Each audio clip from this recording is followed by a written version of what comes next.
અરવલ્લી જિલ્લાની જે જાહેર જનતા છે એને અત્રે હું જણાવવા માંગીશ કે છેલ્લા 2 દિવસથી બંગાળની જે ખાડી છે ત્યાં જે ડિપ્રેશન ક્રિએટ થઈ રહ્યું છે એ ધીમે ધીમે ગુજરાત તરફ આગળ વધી રહ્યું છે. ગુજરાત તરફ જ્યારે આગળ વધશે ત્યારે 31મી તારીખે અને 1 ઓગસ્ટના રોજ ગુજરાતના અમુક છૂટાછવાયા વિસ્તારોમાં અથવા તો ઘણી બધી જગ્યાએ ભારેથી અતિ ભારે વરસાદ થવાની શક્યતાઓ રહેલી છે. જેથી અરવલ્લી જિલ્લાની જનતાને એક હું સૂચિત કરવા માંગુ છું અને એક અવેર કરવા માંગુ છું કે આ 2 દિવસ દરમિયાન અરવલ્લી જિલ્લામાં પણ મોટી પ્રમાણમાં વરસાદ પડવાની શક્યતાઓ રહેલી છે.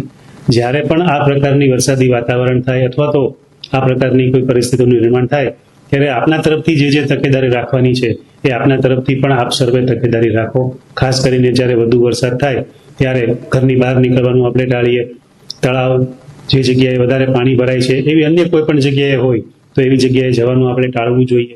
જ્યારે પણ વીજળીના ચમકારા કે એવું કંઈ થઈ રહ્યું છે ત્યારે આપણે ખુલ્લી જગ્યામાં કે વૃક્ષ નીચે જવાનું ટાળવું.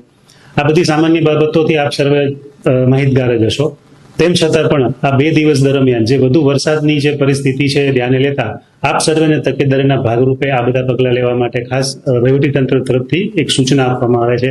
ખાસ કરીને આપણે આજે હવે રીલ્સ અને ફોટોગ્રાફ પાડવા માટે પણ થોડી ખતરનાક જગ્યાએ પણ આપણે જતા હોઈએ છીએ. એ બાબતો પણ આપણે ખાસ ધ્યાન રાખશો. ઘણી વખત કોઈ જગ્યાએ વૃક્ષો પડવા જેવી કે રોડ બ્લોકેજ થવાની પણ ઘટનાઓ થતી હોય છે. તો આવા સમયે અમારો તાલુકાનો ડિઝાસ્ટર કંટ્રોલ રૂમ અને જિલ્લાનો ડિઝાસ્ટર કંટ્રોલ રૂમ સતત ચાલુ હોય છે.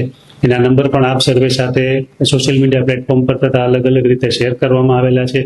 તો આ ઉપર જ્યારે પણ આવી કોઈ ઘટના બને તો તમે આ નંબર ઉપર તુરંત તાત્કાલિક જાણ કરો. કોઈ પણ પ્રકારની ખોટી અફવાઓથી દૂર રહો. વહીવટીતંત્ર તરફથી જે સાચી માહિતી આપવામાં આવે છે એના ઉપર જ વિશ્વાસ કરો.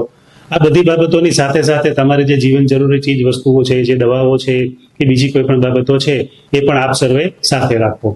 આ જે સૂચના આપી રહ્યા છે એનો મતલબ કોઈને ડર ફેલાવવાનો નથી, પરંતુ માત્ર ને માત્ર આપણે એક જાણકારી અને એક અવેરનેસ ફેલાવવાનો છે કે 31 અને 1 તારીખ દરમિયાન જે પણ વધુ વરસાદની પરિસ્થિતિ ક્રિએટ થાય એ દરમિયાન આપ સર્વે આપનું ધ્યાન રાખો અને આપના જીવનનું ધ્યાન રાખો અને વહીવટીતંત્રનો સાથ સહકાર આપો.